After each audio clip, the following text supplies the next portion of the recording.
Hello and welcome back. My name is VanessaBlank from Wild Woman Bushcraft, and today I am by Jörg Sprave. Hello Jörg. So we have something special for you because we want to show and test two different bows.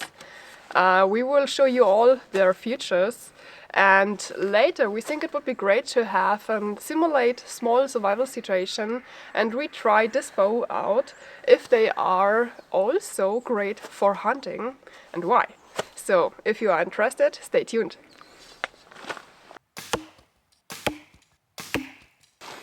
All right, first of all, welcome here, Vanessa. Great to have you again. So this is the bow that I would choose if I would go for hunting small game for survival purposes. Okay. It's a very simple bow, it's very easy to service, it is not really expensive, and this is good because expensive bows are part of my collection and I would not use them in the outdoors. Okay. Also, I modified this. As you saw, it has a string stopper and it has silencers, so it's as silent as can be. It is outfitted with the FENRIS repeating system. This means that I have 5 arrows that I can fire in really high firing rate. And I have two different aiming devices. I have a laser and I have a red dot sight. Usually I like to use the laser on short distances, and then I adjust the red dot for longer distances, because on longer distances it's very hard to see the laser point, and therefore it's much better to use the red dot for this. But also you can use this for night hunting and this for daylight hunting, so you have two. And it's a reasonably powerful bow. It has 40 pounds of a draw weight. This is enough for small game, not for larger game. And drawing it out is very easy, and you can hold it with your finger like this. So, but I'm not sure if you are powerful enough for this bow. I try it out. You might want to try, yes. Don't touch the trigger. No. Almost, but not quite. Not enough. All right. Okay, but well, we will then configure a different bow for you. And this one, I'm going to use this bow then. okay. All right. I chose this bow here for a number of reasons. Reason number one, it's a recurve bow. This means it needs very little service. There's no cables and nothing, and no cams, which is good for outdoor, I think, where you don't have tools. And also because it's a takedown bow, this means I can put it, it's very light, and I can put it in a small bag. This bag could even be smaller than this. This actually is a little bit too large for it. So this means that it's easy to transport.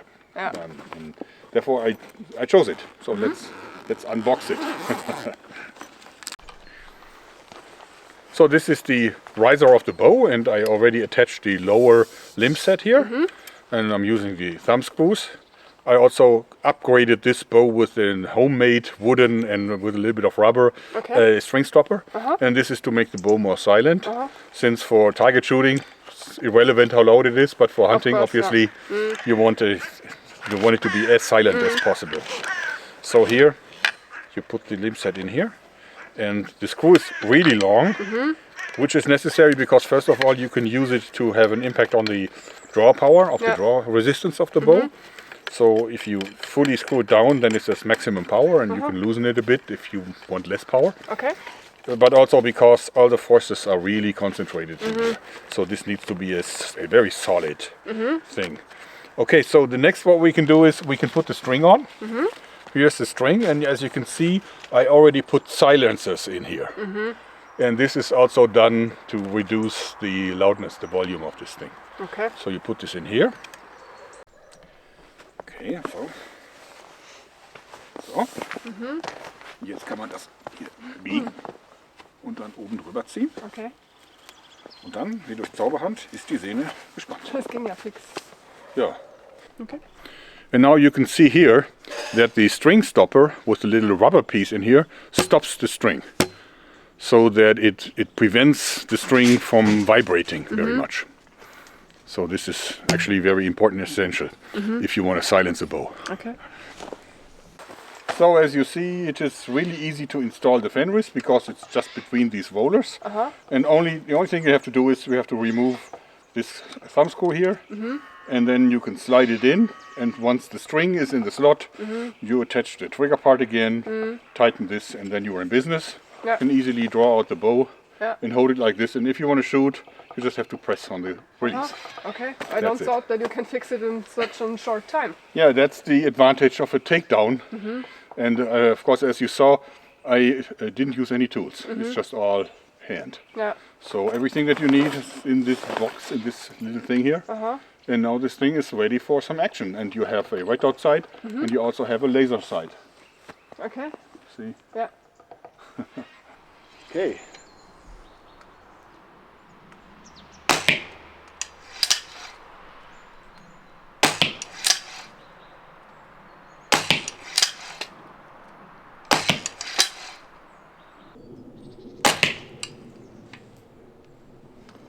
That's a nice group. Not so bad, right? I think so, yeah. Well, I'm not a master archer. It's just that this is a group that is tight enough for serious hunting, as you see. Yeah. And I will probably now adjust the sight a little bit to the left and down. I probably sighted this in for a little longer distance when I did this. But you see that it is still okay even after I disassembled and reassembled it, Yeah. which is important for a takedown bow. And you can also see that this was easy for me, even though I'm not an experienced archer. This is because of the FENRIS system. It takes away the pressure from always doing things the same way, from releasing the same way, from holding the bow after the shot the same way, because this bow magazine here transforms the bow into a complete fixed system where nothing has variations. So I can teach a beginner within an afternoon how to be efficient with it, efficient enough to hunt game with it. And if you would do this with a traditional bow, it would take you weeks, if not months, to be that proficient with it. So, and a lot of people say, well, this is cheating. I don't think so. For me, this is technological progress. It's simply progress which does this for you. And therefore, it would be the same to say that a motorbike is actually cheating because you can do this with muscle power with a bicycle. Yeah. I disagree. It's progress. Yeah, yeah. Why should you not use it when it brings you forward? So. Well, and also if you hunt with it, you want to be as good as possible, Of course, yeah. so that the game does not suffer more than absolutely necessary. Yeah. So if this helps you hitting, then you should use it. So, okay. But now I think it is time, because you cannot master this. We need to figure out a bow for you that works for you, and it needs to be smaller, it needs to have a shorter draw, and also needs to have less draw resistance, so that you can hunt, you can also handle it, but it will still have the magazine capacity, and it will still be deadly for small game. Okay, I'm looking forward. Let's do it. Okay, Vanessa, what I have here for you is the EK Archery Whipshot. And it is also a repeating bow. It uses the same kind of magazine that I personally invented. Yeah. Sorry for bragging. It's, but as you see, it's a much smaller bow. But it's also a compound bow. You see, it has these cams here and the additional cables. And I've chosen this one because you obviously cannot handle very high draw weights, and the compound bow technology is more efficient. This means it has a higher energy at the same draw weight, or so that you, even at a low draw weight, you have enough power for the purpose. And also it is adjustable. So this one here has now been turned down to the weakest possible setting. So you could easily increase it, so it's really serious. But for you, I turned it down as much as I can. So if I would dial this down even more, then the string would not be under enough attention for the whole thing. Okay. But it also has arrows in the magazine, in this case even hunting tips, like broadheads. If we shoot at a 3D target, though, we have to exchange it against field tips, so we don't destroy your precious target. In any case, I also installed a very short draw length thing here to compensate for your shorter arms. Do you want to try if you can handle it? All right. Yeah, that looks a lot better. Much more easier for me. Okay, then let's shoot with it for a bit. Okay. Worum geht. Siehst du es? Ja. Dann ist Feuer frei. Zack. So, das war doch ganz gut.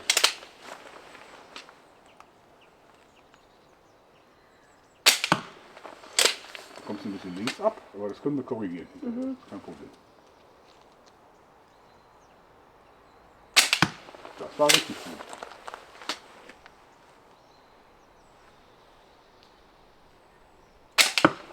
Mach mal 5 Schuss, genau. Wow!